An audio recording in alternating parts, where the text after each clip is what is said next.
Y estamos en esta clase extraordinaria de la materia Derecho Aduanero, la carrera Comercio Internacional, y tenemos el gusto de presentarlo al doctor Daniel Castro, jefe del área de legales de la Aduana Córdoba, quien nos hablará sobre infracciones y delitos. Bienvenido, ¿cómo estás, doctor?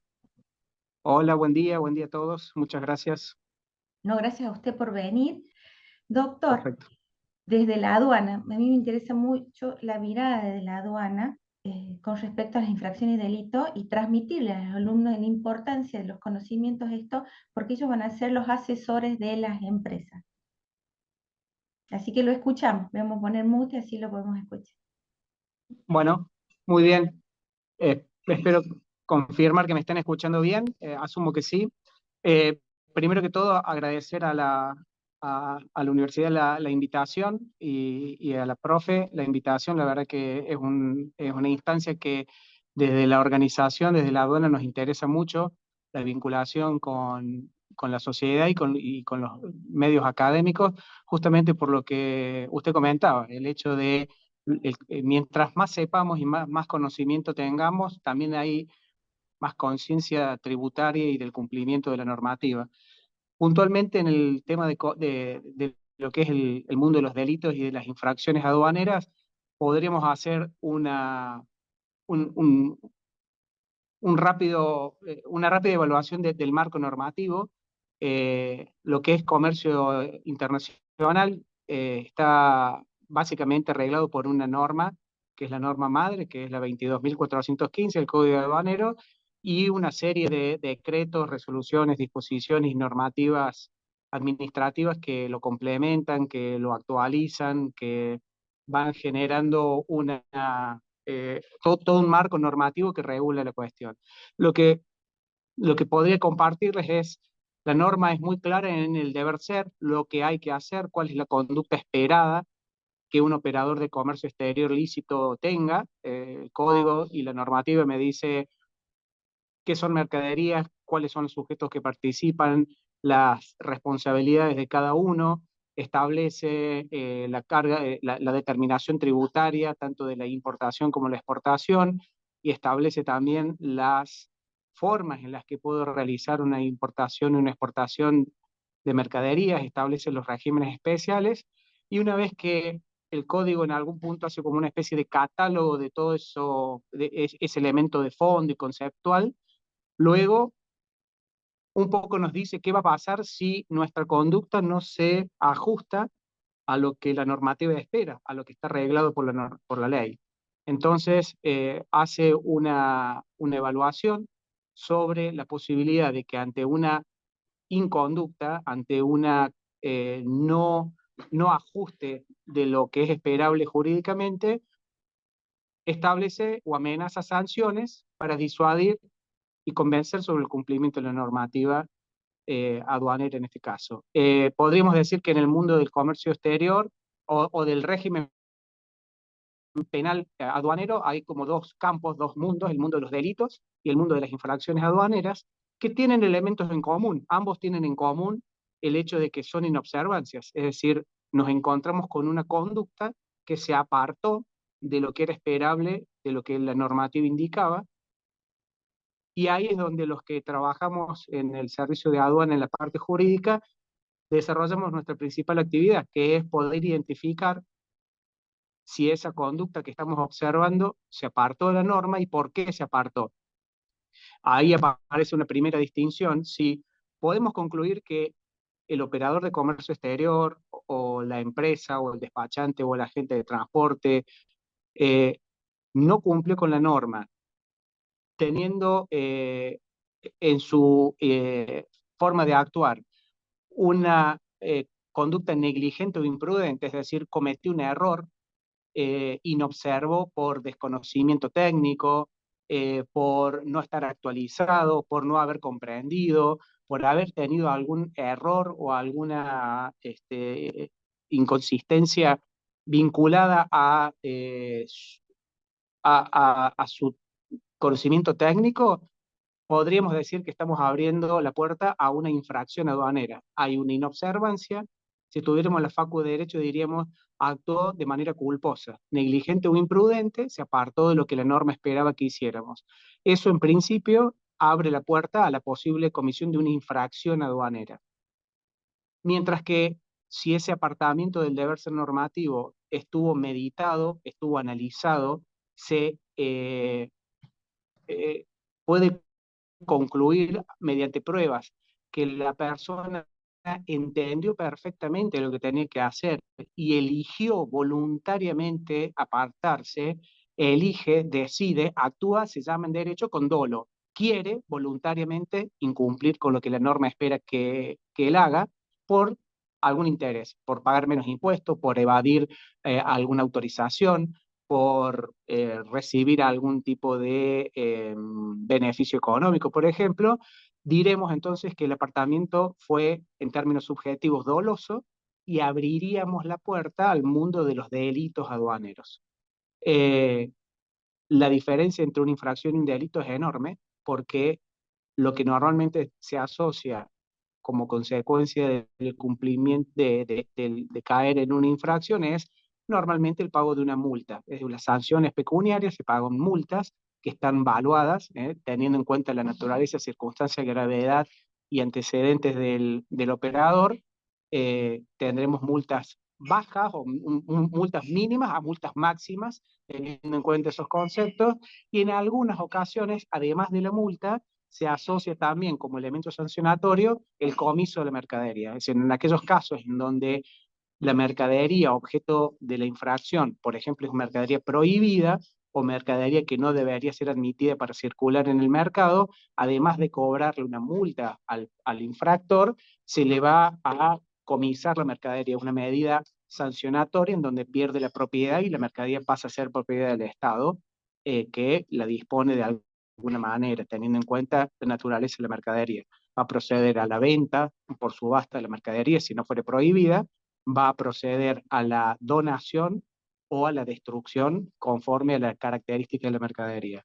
Y prácticamente ahí se agotarían las consecuencias de la comisión de una infracción aduanera, mientras que si la conducta puede ser calificada como delito aduanero, la consecuencia es mucho más grave porque está asociado a la imposición de una pena de prisión, el delito de contrabando, que es el delito asociado a el comercio exterior, tiene como sanción la prisión, que teniendo en cuenta cómo se realiza ese contrabando, hay digamos, hay un tipo penal del contrabando que establece una sanción mínima de 3 años, con lo cual podríamos asumir de que es una sanción excarcelable si se aplica la mínima de la sanción, pero tiene otros formatos en donde las multas mínimas son de 4 años o más.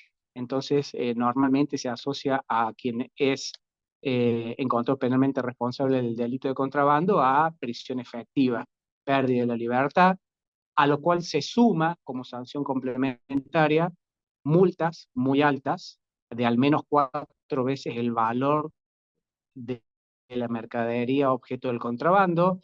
Se asocia el comiso de la mercadería, de los medios de transporte utilizados para contrabandear y de las herramientas o enseres que se usaron para el contrabando. Entonces, por ejemplo, en el caso de casos reales que tenemos en la aduana de Córdoba, por ejemplo, eh, avionetas que, es decir, se aplicaron sanciones de pena de prisión al contrabandista, el comiso de, en este caso eran estupefacientes, que traían con aviones que aterrizaban en pistas clandestinas, eh, y además el comiso, por ejemplo, de la avioneta y la aplicación de multas sobre el valor de la mercadería comisada. Y además hay una serie de inhabilitaciones para quienes resultan autores del contrabando, en donde, por ejemplo, muy difícilmente puedan volver a ser operadores de comercio exterior. Así que la diferencia entre un delito y una infracción en términos de consecuencias es muy diferente, es muy grave la sanción para el contrabandista respecto de un simple infractor. La otra diferencia podríamos determinarla en la jurisdicción. Ante la comisión de una infracción aduanera, la detección, investigación, tramitación y aplicación de sanción es todo en sede administrativa. Un poco el trabajo que yo desarrollo con el equipo de trabajo jurídico de la aduana de Córdoba es ese, es ante la detección por parte del propio servicio aduanero o de fuerza de seguridad de una comisión de una infracción, somos como una especie de tribunal o de fiscal o de juzgado que investiga, colecta pruebas, eventualmente si está convencido de que hay una infracción, se abre una investigación, se corre vista al denunciado para que haga su descargo y se aportan las pruebas, se evalúan y analizan las pruebas y se cierra con un fallo, se llama, una resolución administrativa que va a aplicar una sanción condenatoria o va a aplicar una absolución si no se dan los elementos. Y se termina en sede administrativa, mientras que si estamos en un escenario de contrabando, la denuncia se hace en sede judicial, interviene la justicia federal, el contrabando es un delito federal, interviene la fiscalía, los juzgados federales, que llevan adelante la tramitación de la investigación penal, en donde la aduana coopera y colabora o forma parte del proceso como querellante, si es el caso, pero se tramita todo en sede judicial. Es la sede judicial la que termina, si están dados los elementos, haciendo un proceso penal que aplicará o no una sanción de prisión, y la aduana en sede administrativa va a acompañar con una tramitación administrativa paralela a la tramitación judicial, eh, y a resultas de lo que resuelva la justicia federal, nosotros aplicaremos también las sanciones que les contaba yo, que son las accesorias a la pena principal, que es la prisión. Es la aduana la que aplica la multa, el comiso y las inhabilitaciones. Con lo cual, también en sede administrativa se llevan las causas penales de manera paralela a las causas administrativas. Podría decirles que eso es la principal forma en la que podemos estar diferenciando delitos de infracciones. En muchas ocasiones las conductas que observamos son muy similares, o sea, ante una misma conducta puede haber duda o puede haber una compatibilidad para que esa conducta sea delito o infracción. Les podría yo dar un ejemplo y creo que a la altura de la formación en la que están es, si yo les planteo que un despachante de aduana hace una declaración aduanera para documentar una exportación de una mercadería y declara características de la mercadería en base a la información que le provee el exportador, pero la identificación o la posición arancelaria o ciertas características no coinciden con lo que verdaderamente la mercadería es, y con eso se ahorra el pago de impuestos, por ejemplo. La pregunta sería, ¿esa discordancia entre lo declarado y lo constatado es un delito o una infracción? Y en realidad puede ser cualquiera de las dos cosas, porque si lo que me dio en esa declaración inexacta es un error técnico, podríamos decir que simplemente hay una infracción aduanera prevista en este caso en el artículo 954, donde hay una discordancia entre lo declarado y lo constatado. Ahora, si yo tengo elementos probatorios para acreditar que no es un error técnico, sino que entendió, eligió, urdió una maniobra, hizo un montón de pasos tendientes a evitar o impedir el control del servicio aduanero, el adecuado control del servicio de aduana, para así no pagar impuestos, ante el mismo hecho podría concluir que estoy en el escenario de un contrabando y no de una infracción. Entonces, Doctor, no es tan sencillo le identificarlo. pregunto, ¿la buena fe se presume? ¿Hay una presunción de buena fe La, en cuanto a que puede haber sido un error y tiene que hacer caer esa presunción con prueba? si estamos en el mundo de los delitos aduaneros, la carga probatoria es de quien acusa, es decir, se aplican los mismos principios que en el derecho penal. Entonces, la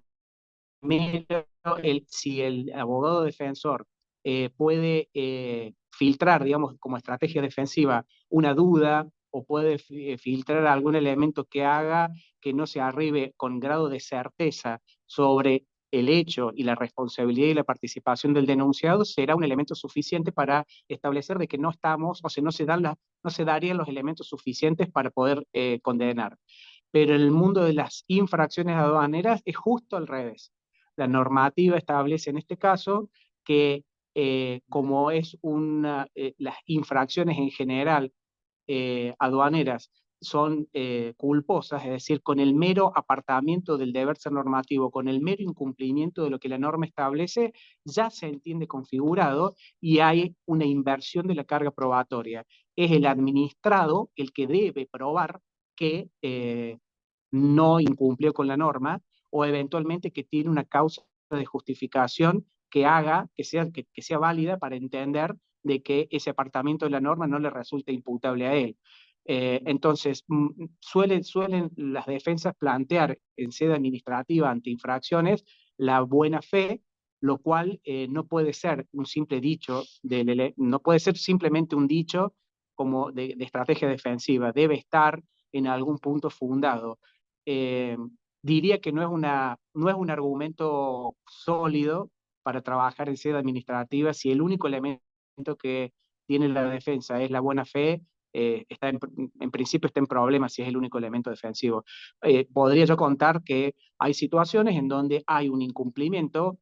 A ver, sabemos que la posibilidad de importar puede hacerse de dos maneras. Podemos importar de manera definitiva o a consumo o de manera suspensiva. La mercadería entra con una finalidad y por un tiempo determinado y hay un compromiso del importador de sacarlo.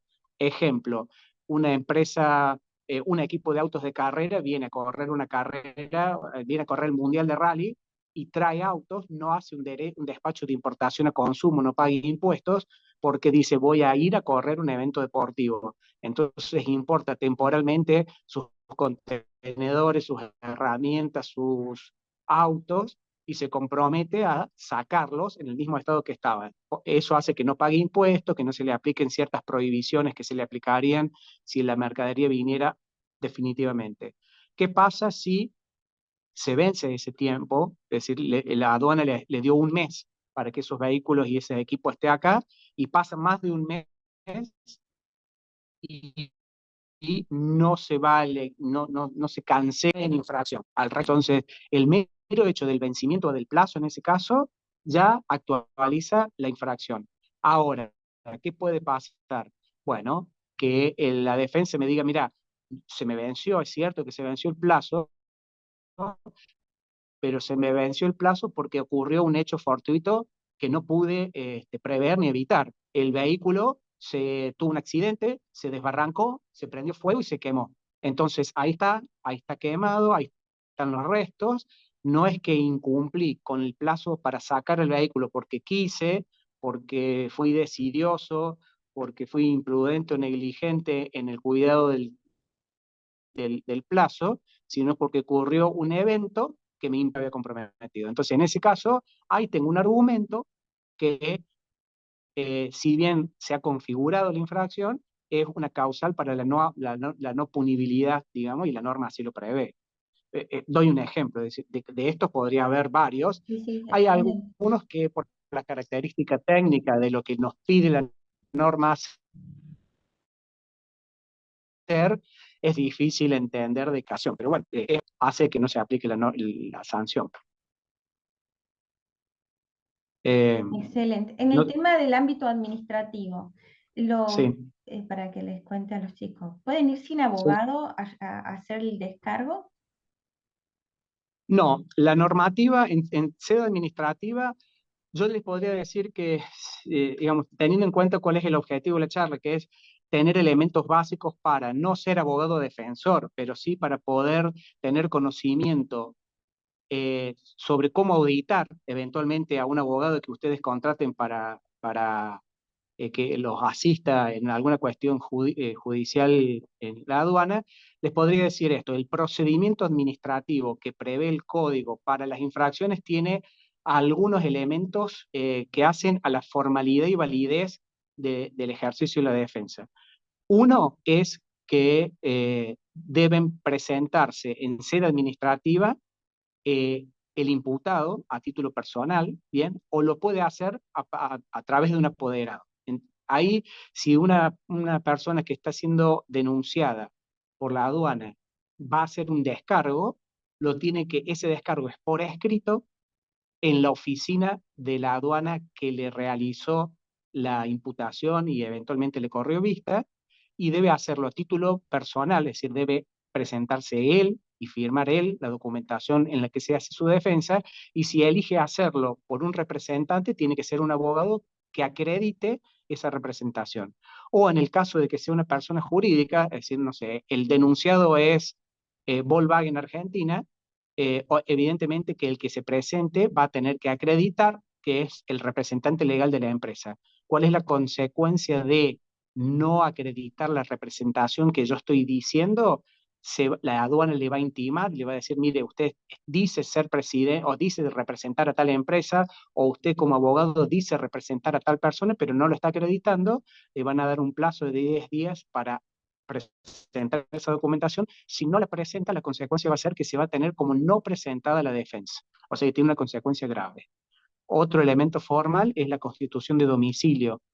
Cuando se hace una presentación por escrito en una defensa, debe constituirse un domicilio especial dentro del radio urbano de la aduana, que son 50 cuadras a la redonda del edificio de la aduana donde se esté litigando.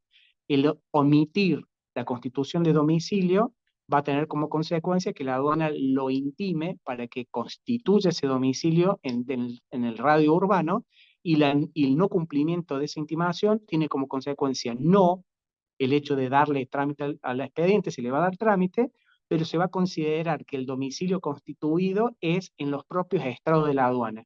Entonces, todos los días martes y todos los días jueves de cada semana, se va a entender que el acto administrativo que se hizo en ese expediente es de oficio notificado en la oficina, y se asume que el interesado va a ir todos los martes y todos los jueves a ver si hay alguna novedad, porque omitió constituir el domicilio.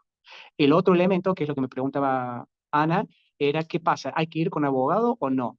El Código Aduanero establece como requisito para la validez de una presentación defensiva en sede administrativa que esté asistido por un abogado, técnicamente.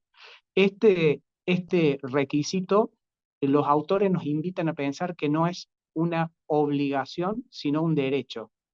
Está planteado como estás obligado a, pero en realidad lo que hay por detrás de que tenés que presentarte con un abogado es asegurar una defensa técnica adecuada.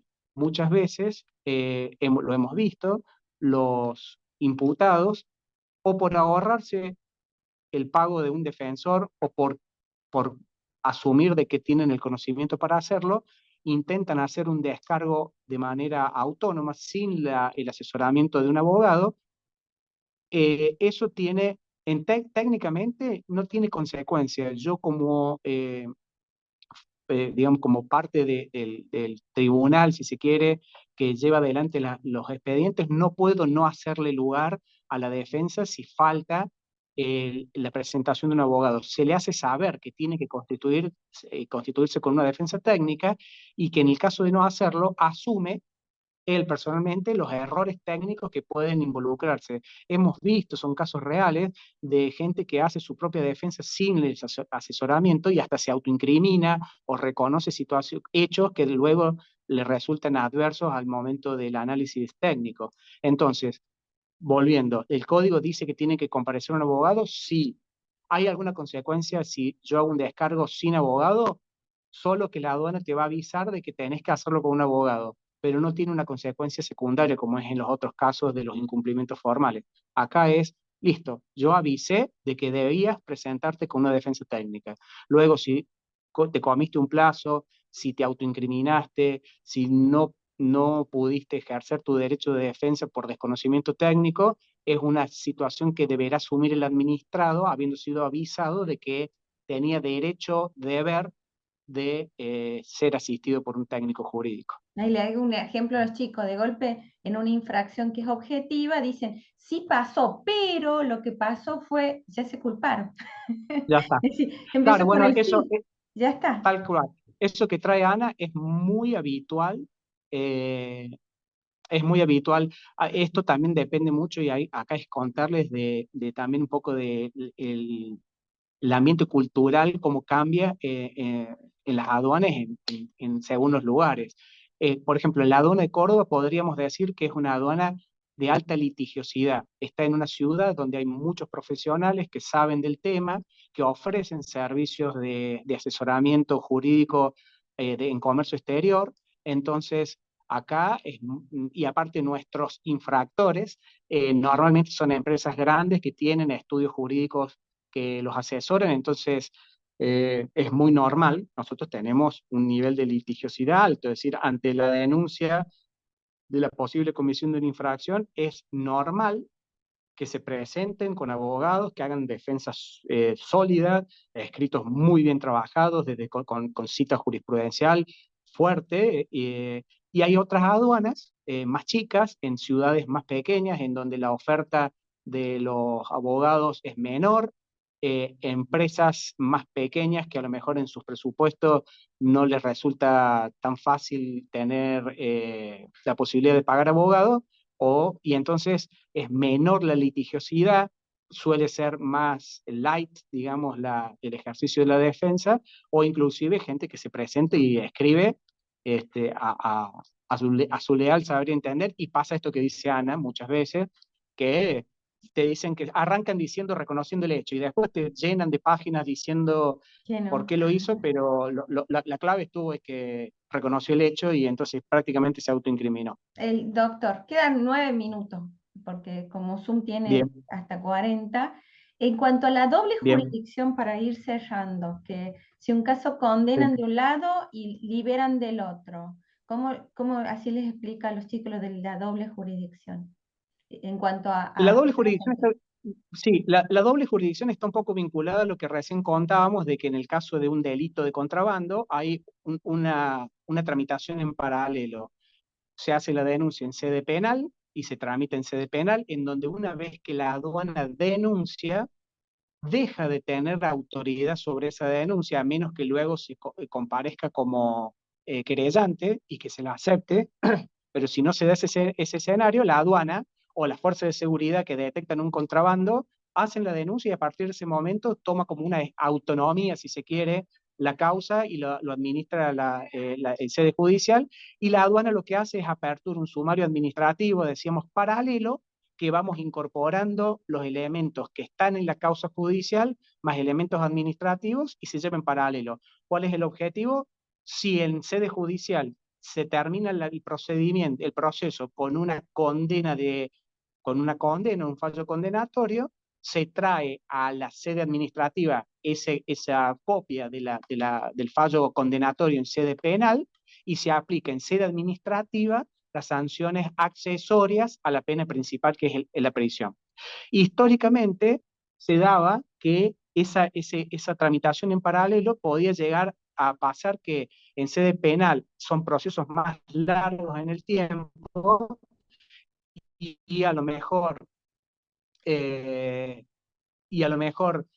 lo terminaban absolviendo, o no, imaginemos, todavía no estaba resuelto y en sede administrativa, que se puede ir más rápido procesalmente, lo condenaban. Condenado en sede administrativa y 2 años después era absuelto en sede penal, lo cual generaba una contradicción, porque en realidad la aduana en sede administrativa aplica las sanciones accesorias a la sanción principal que se aplica en sede penal. Para que no pase eso, hubo casos jurisprudenciales que establecieron que eso no podía seguir pasando, y por vía primero jurisprudencial y luego se fue normando, se estableció que hay una prejudicialidad penal, es decir, en sede administrativa lo que hacemos en la práctica es iniciamos el procedimiento administrativo paralelo a la causa penal, y suspendemos el procedimiento administrativo a resultas de la causa penal, que normalmente demora más. Y no estamos aplicando las sanciones accesorias hasta tanto no se termine en sede penal.